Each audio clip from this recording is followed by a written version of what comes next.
നോക്കട്ടെ. തുറന്നു. നമുക്കിനി ഈ പേപ്പർ ഇവിടെ വെച്ചാലോ? ഞാൻ ഇത് തുറന്നു നോക്കാം. എന്തൊക്കെയുണ്ടോ? ഈ കളിപ്പാട്ടം വല്ലതും ഉണ്ടോ? നമുക്ക് തീരെ പൊട്ടിച്ചാൽ നമ്മള് പൊട്ടിച്ചെടുത്തിട്ടുണ്ട്.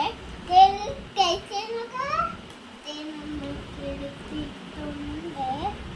ഇനി തെറ്റാതെ